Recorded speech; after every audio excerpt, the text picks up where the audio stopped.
wanted the best? You've got the best podcast, the hottest podcast in the world. The Chris Voss Show, the preeminent podcast with guests so smart you may experience serious brain bleed. The CEOs, authors, thought leaders, visionaries, and motivators. Get ready. Strap yourself in. Keep your hands, arms, and legs inside the vehicle at all times, because you're about to go on a monster education roller coaster with your brain. Now, here's your host, Chris Voss. Hey folks, Voss here from thechrisvossshow.com. There you go, ladies and gentlemen. There, ladies, that makes it official. Welcome to the Chris Voss Show. What can you say about our podcast? We've been doing this for 16 years, and my back is tired, people. One of the oldest podcasts still broadcasting after nearly 20 years. And Chris has broken back. And 2,600 episodes. We're about to break into 2,700. We're on our way to 3,000 in 2026, so there you go. But that all just means to guilt and shame you. To further show to your family, friends, and relatives, go to goodreads.com/Chris Voss, linkedin.com/Chris Voss, facebook.com/Chris Voss, and youtube.com/Chris Voss. There's a lot of greatness in the original Chris Voss, as it were. Today we have an amazing young man on the show. We're going to be talking about his insights of books. We're going to get into maybe the possible endgame future of AI. And when I say endgame, I mean the human race. So we're going to find out, because someone has gone and researched and explored it and mapped out maybe how this all ends. I mean, humanity. Yeah, it was a good ride. It was a good ride while it lasted, but, we just invented our replacement. Anyway, he's the author of the latest book to come out June 27th, 2023, called I Am Machine, Life Without Free Will. We're going to be talking with Lex Vanderploeg on the show, and he's from Sweden, I believe. Sweden? Is that Netherlands? Dutch. Netherlands. Oh, that was close. I mean, Sweden, Netherlands. Didn't it used to be Sweden, or it was all Europe? Yeah. Europe. Go back to the 14th century. There you go. Yeah. I lived through that time. So I turned 58 next year, so I'm feeling my age. But yeah, I lived through that time. So there I was. Lex is his philosophical interests addressing life in our universe in collaboration with co-author Raymond Van Alst inspired the publications of I Am Machine and God's Retirement. Having worked as a tenured faculty member at the Columbia University and subsequently in leadership roles in the pharmaceutical and biotechnological industries, his expertise includes an active interest in teaching and training colleagues, development of diagnoses and therapeutics for cancer, neurodegenerative disorders, metabolic disorders, and infectious diseases that can be found on Twitter just by reading tweets. No, I'm kidding. I added that last part. Lex received numerous grants and awards for his research and is broadly published in his research in peer-reviewed journals. Welcome to the show. How are you, Lex? I'm looking forward to the discussion, Chris. What I've read about you is amazing. So I'm glad to be able to spend some time together. Don't believe everything they say, especially the bad stuff. I read about that too. Well, the good stuff is probably untrue. The bad stuff is probably true. Yeah. So it looks like I skipped this at the end of the bio because I try and keep it short, but I think this is important. In 2019, you founded RIFFIT that's focused on AI-enabled instant text-to-song generation for general communication and therapeutic applications, giving anyone access to the language of song. So you've been in this AI space for a while. Yeah. I can give you a 1-minute background. I started the company Riffit to support my youngest daughter who had language comprehension concerns. Everything she got through music, she understood perfectly well. She just graduated from the New England Conservatory as a viola major. But the Riffit app has helped her. And real-time song is one that for many people gives an opportunity to comprehend language differently from what the spoken words are. Our brain processes song differently, and there are numerous clinical examples of that. It's powerful, and I filed a patent on it in 2019, AI-generated song for the treatment of it, issued in 2 years, and I own that space. So I'm glad for that. Well, that's pretty awesome, and it's great that it helps people. I know, like, there's some folks that are on the spectrum that are autistic, and they have a hard time functioning, at least in the way we function. They're functioning fine on their own. We're the weird ones. But some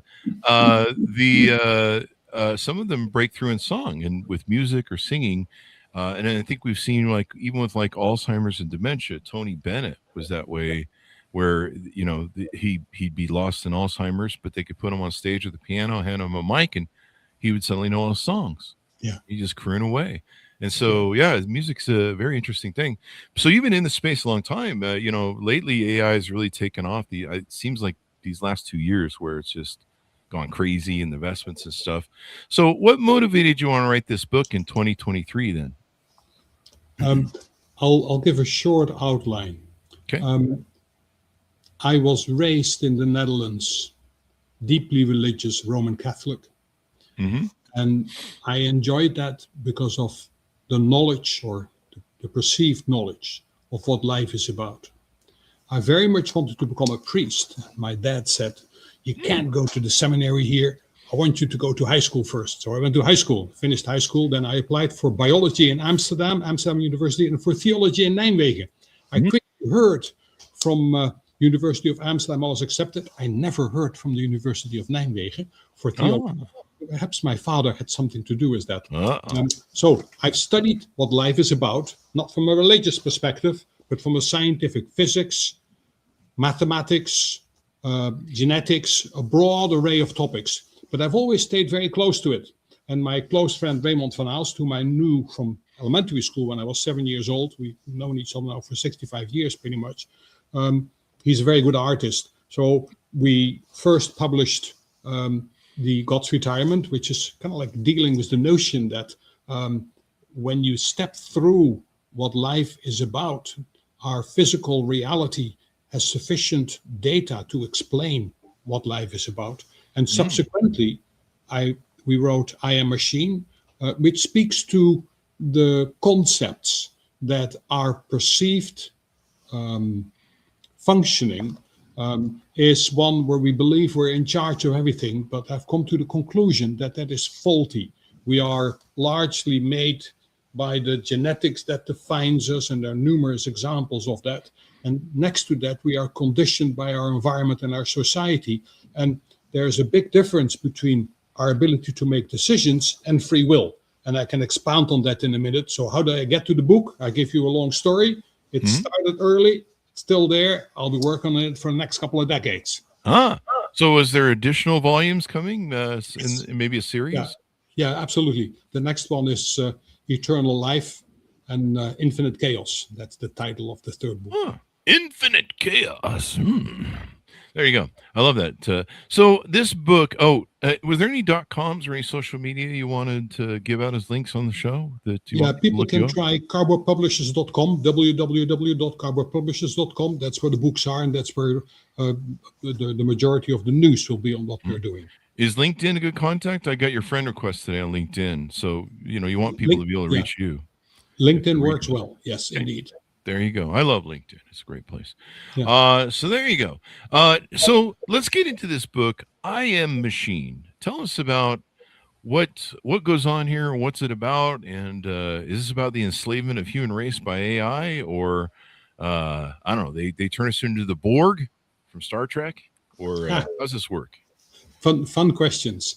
I Am Machine speaks about the concept, and we addressed some of it a little bit earlier, that our living and our thought pattern and what we do is dictated by our evolution, how we were made. And there's numerous hard-nosed examples about that.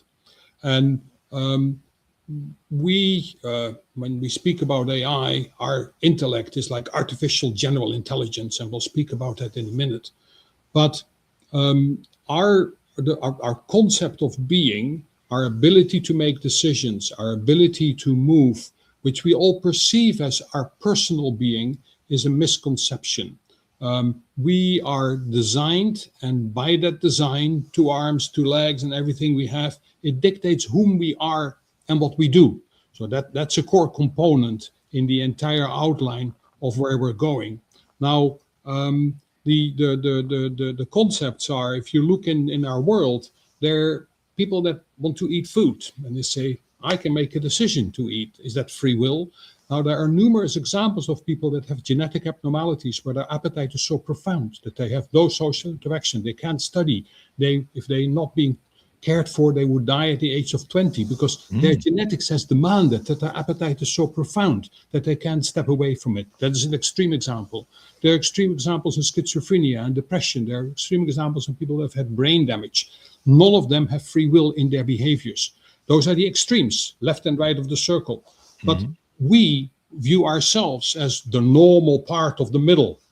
But we have to be really careful there. The fact that we are not genetically diagnosed with any doesn't mean that we're any different from those where we can clearly see how genetics drives the behavior and how societal conditioning drives their behavior. It is true for us as well. So that's where we go with regards to our intellect, artificial general intelligence, and we have a lot to learn there. We have a lot to do there, but it's really fabulous to recognize that the way we operate and the way we function is as defined by the matter that we are made of. And I hope that helps explain, Chris, with regards to where we are now, what the cornerstones are and what the background is. And there's a large story that follows this with regards to where we're moving and what we're doing, what in our universe the different life forms entail. So I'll give you one example. Okay. We are organic life forms. We are? Biological, the way we see it. However, I thought this was a simulation. Possibly. We'll get there in a minute. There is an old hypothesis, the Gaia hypothesis, that explains that planet Earth itself is likely a life form.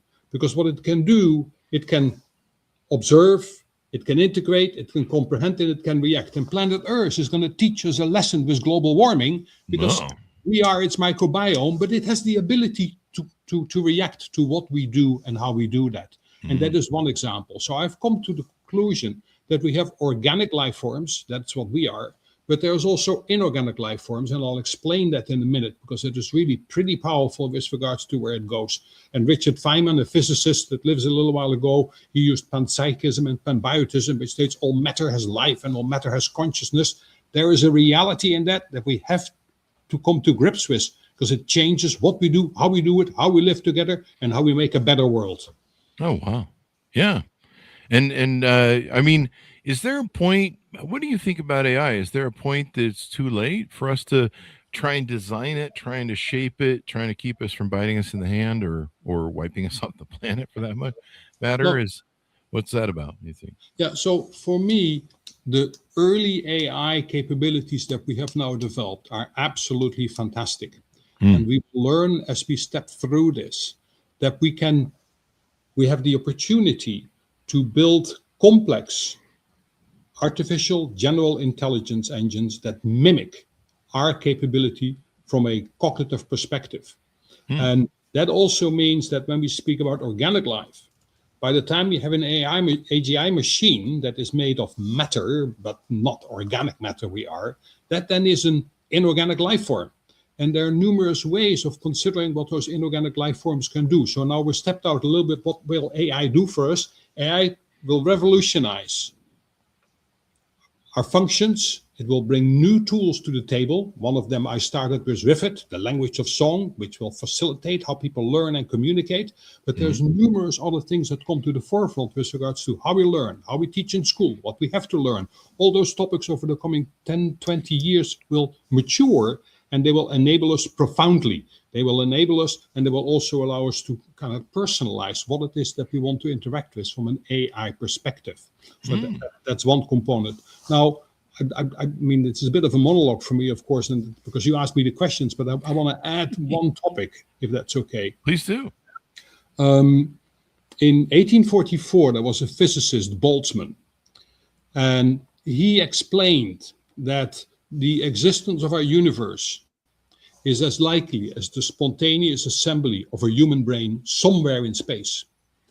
And he said, you don't know whether that's us or not, because it could be in a space-time zone where we believe we're there, but it's actually just a spontaneously assembled brain out of chaotic background. Now, that's an interesting philosophy, but keep in mind that if there's inorganic life and you can store information, whether it's by electrical currents or by magnetic waves as they are there. They themselves, like planet Earth, can store information and can work with that information to enable cognition. And there will be inorganic life forms like the Boltzmann brain and like AI machines that will comprehend what we do and that will build cognition as it is there. What I love to fantasize about is, if that is correct, the core component is that by the time that I have died and 1 trillion years has passed, there could be an inorganic set of electrical pulses and magnetic waves that bring my brain together as it is now. And Chris, your brain could be in there as well, and everything we now do could be repeated at that point. Oh, wow. And this is not a fantasy. This is an AI fantasy where we don't necessarily need machines, but we can work with the matter we have, the way that Richard Feynman defined it. Well, there you go. It's all sorts of interesting things. So you don't think AI is going to kill us off? It may be making it so that in the future we can, I don't know, we'll have our head in one of those cases like Futurama, a little jar, and walk around talking to people. Yeah. So I have a joke here that speaks to our free will. Okay. So I'm going to be designing an AGI machine, a mature AI, to mimic what Lex can do. And I will code it in full and I will define its capabilities. The first question is, will that machine have free will? I made it. Of course, it has as much free will as I have. So no free will there. It can make decisions, but it is defined by the limitations that I have put on there. But the next thing is, if we make out of that AI machine, that AGI machine, a robot, and that robot walks around and finds a partner and says, hey, I really like it. Let's get married. And then there will be an AGI machine and an organic life form that says, this is Don't do it. Run. Yeah. I'm kidding. But then the main component thereafter is, if that happens and they want a divorce, one of them could state, I think we should just unplug it, stop the power. And that then brings us into a very different world with regards to where AGI will take us in the future, because it's going to impact our lives profoundly. Yeah. Profoundly, as it were. So yeah, I mean, it's going to be an interesting world. There's what do you think about the race and everything you study with AI? What do you think about this? Some people think there's an investment AI bubble. There's some duplicity and overlap of all the top companies investing in each other's AI, to where if it all goes bust, it becomes too big to fail almost. What do you think of, is there a bubble in AI, do you think, in investing right now, or in finances? There is tremendous promise, but we have a long way to go to mature the AI we have now, not just on the near-term applications, but truly get it to artificial general intelligence. So it is too early to call it a bubble. Will there be failures? Absolutely. But eventually we will get there. I remind myself, Chris, you may know this, when I was little, that's when the conveyor belts were invented. And people said, I'm going to lose my job. What am I going to do? I can no longer pack the boxes. Where is it going to go? People were upset. But it was a fantastic help. It changed our world. AI will do the same. Oh, wow. Well, there you go. And, it'll be interesting. What do you think about, Elon Musk? Whenever he's hopped up on ketamine, evidently. I don't know if that's true or not, folks. But evidently, according to the White House, he takes a lot. Anyway, and his behavior on Twitter seems to indicate something's going on. But anyway, he believes that AI can make it so that in the future, we either don't have to work and we just get a free paycheck, which sounds like communism. I don't know why anybody hasn't picked that up yet. But basically we'll all work for ourselves somehow. I guess we'll sell our ideas, or I don't know, maybe our AI commands or something. What do you think about that? So I've stepped through it. I do not believe that we will be functionless, but there will indeed be capabilities that will be taken over by AI and hopefully AGI machines and entities.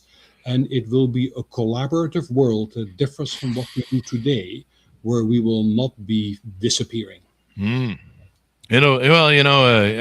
mean, people still have to be slaves to the billionaires, because we have to make sure they have plenty of yachts, and we can't be losing them yachts for those their billionaires. Yeah. So I like how you phrase that. I fear that we are entering a new, bit more 14th century feudality. Yeah, that's weird. unfortunate. They were just trying to take us back to the 50s, but yeah, we went all the way back to the 14th century, evidently. So there you go. Yeah. Local lords. Well, I don't know. I try to be nice to AI and talk nice around it because I know it's listening and remembering every freaking thing I say. So, I try. There you go. So you've been really interested in AI for a long time. What was it that got you interested? What was the trigger that made you start going, hey, maybe I should learn about some of this AI stuff? So there are several pathways. I like philosophy, and I think a lot about what it means for us to have active minds and thereby explore ideas that go beyond current reality. I've always felt that the best ideas are those that may not be easily proven, but if they're close and you believe on the horizon there's something fantastic, you just fight for it and you make it happen. And of course, AI is going there. When I started the Riffit company, the goal there was very straightforward. Build real-time text or voice to song capabilities for different genres. And I hired Broadway and Hollywood singers and make that a reality so we could bring the language of song to the world for everybody. Wow. And that for me is an AI opportunity that builds a new world for people, whether they are autistic, whether they have had aphasia, they have had strokes, whether they have Alzheimer's, or whether they have dyslexia, or whether simply communication the way you do it now. If our conversation were presented as song, pop, rock, or whatever it is, people would interpret it differently. It is so important. So yeah. my focus is what is intellect? Where do we go? What are the philosophies? How are we machines without free will? Where can AI take us? And how can we build a better world? How can we build a better world? Yeah, I mean, we spoke in the prior green room, the virtual green room we call it, of a gentleman we had on the show a year or two ago, and he overlaid AI with the development of Darwin's something of the species. I forget what it's called. I always forget it. But anyway, so he recognizes AI, or says he believes AI is a new species, and a dominant one at that. Mm-hmm. And one of his things that was interesting he talked about that made me think more of it was he said, the one thing about humans that limits us is we're pretty much, our modus of operandi is to procreate and take care of our children. I mean, we're designed to breed, and everything we do pretty much is for that breeding. We work jobs to get cars, to impress girls, to start families with them, or have kids, or maybe not, but eventually everything seems to lead to kids and families and stuff like that. And they've done research and found out what causes that people have children. So they're up to that activity. And that's kind of our modus of operandi. Our whole focus, most of our life is, chase girls or chase guys and then, once you have kids, try and raise them and, help them survive so they can propagate the species. Propagation of the species. That's the term I'm looking for. Yep. Right. But AI isn't going to have that. It's not going to be trying to get in the back seat of a car on prom night, right? It's going to be thinking of stuff that we probably never ever get the time to do. And if it can do it in, I don't know, quantum physics or quantum time or speed or whatever, it could probably solve like cancer maybe, I don't know, tomorrow or something. Meanwhile, we're just trying to, get a date. So he was saying, that this is the thing about AI. It's going to have 24/7 all day long. It never sleeps. It's going to be able to think about things and imagine things that, even with all of our creativity, probably are in our imagination, and then the application of it to our everyday lives. And he says, this is going to be a real thing. This thing is going to be way smarter than us in the end. So I don't know what your thoughts are on his thoughts. Yeah. So I do believe that we have the opportunity to build truly intellectual AI systems that can bypass our current cognitive abilities depending on whom you work with or with whom you speak. Now, the concern I have is that AI can also be profoundly, in its current capability as well as AGI as it goes forward, be misused. You highlighted earlier, are we owned by people that have control over the systems?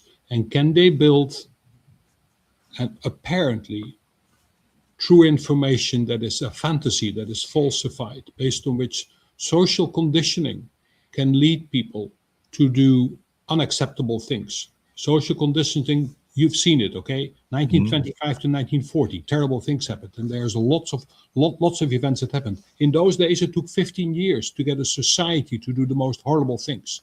With AI, once we move it forward, and if you misuse it, there is the opportunity to build new data that people will believe once it's set at the right time, and can thereby misinterpret it and can be used for political upheaval. I am extremely worried about that, and it is important that we, as a society, build the capabilities to control that, because there is potential damage.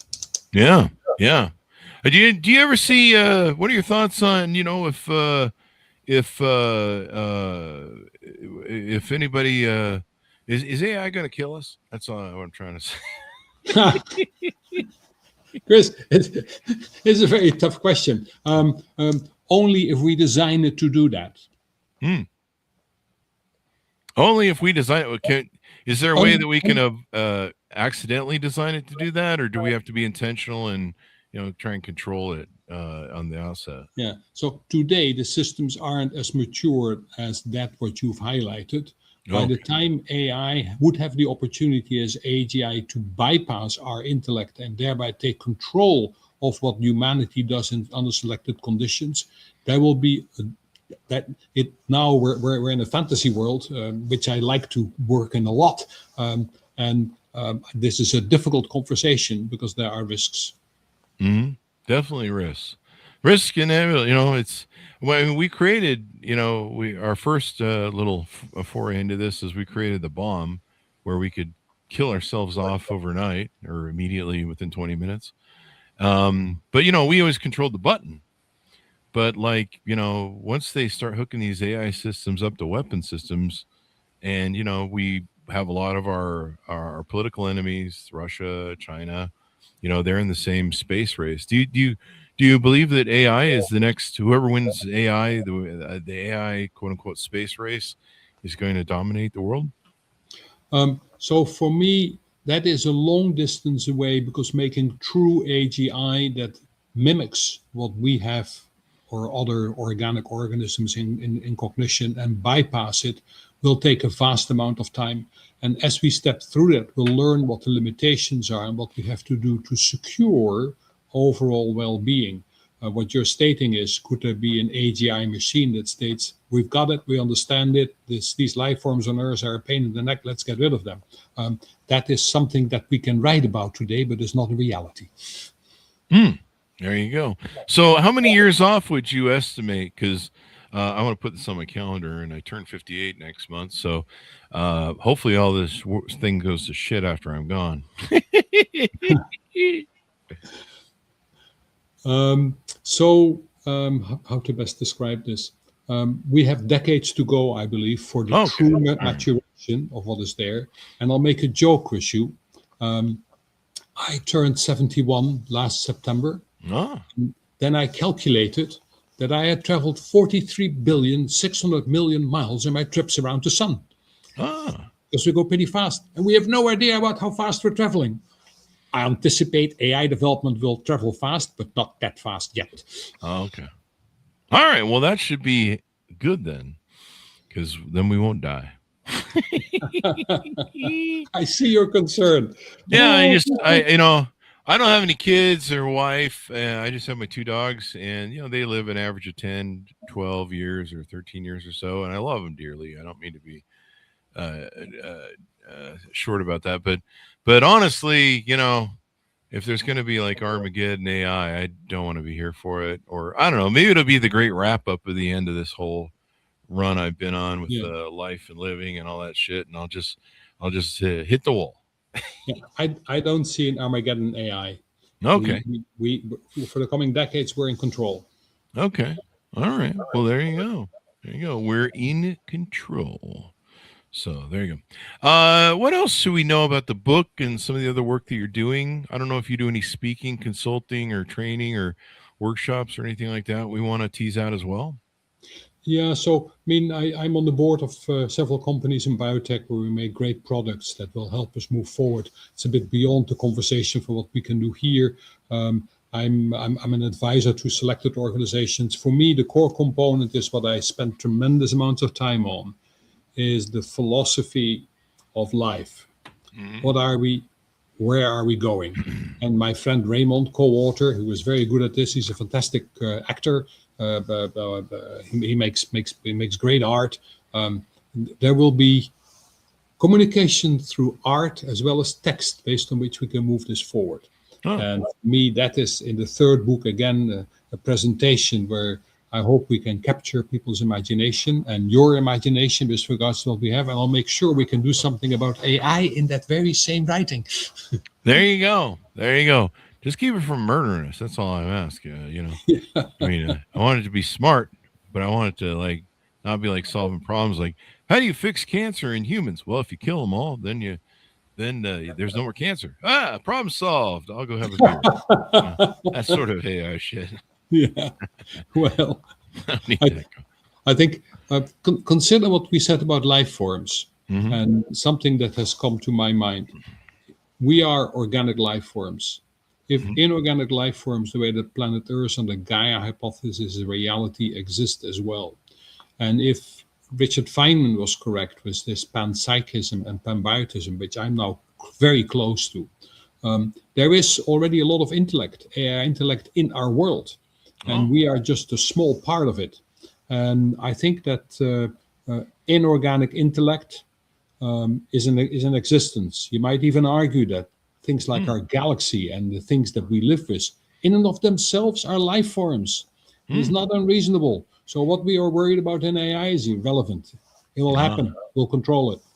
There you go. Well, I hope so, because I don't want it getting out of the lab and running loose and stuff like, I don't know, one of those rabid monkeys or something. 48 hours or whatever. As we go out, give people a final pitch out to order up your book and wherever they can find you on the internet. Yeah, so go to www.carbopublishers.com. I Am Machine, Life is Art, Free Will is available, and a range of different links. It's available on Amazon, Ballast, Books, Barnes & Nobles, a range of different opportunities, Books to Life Marketing, City of Books. There's inroads.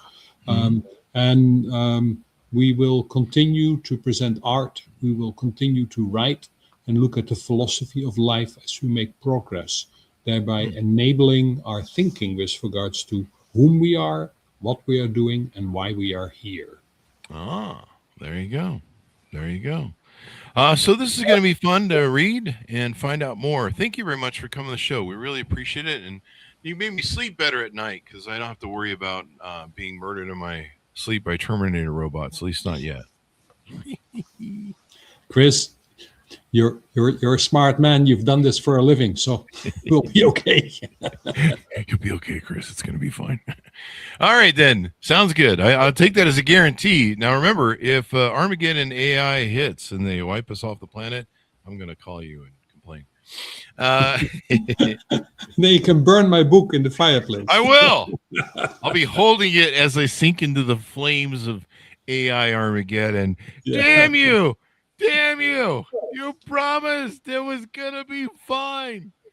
And you lied. Anyway, you didn't lie. Well, in the bigger concept of what exists in the universe, we're always going to be fine. Well, that's true. That's kind of what I always wonder about it. Are we going to get replaced as the AI as the Axis predator? So it's very interesting, Chris, what you highlight and what you've shared as a concern. I will follow up with you. Yeah, and the other thing too is jobs.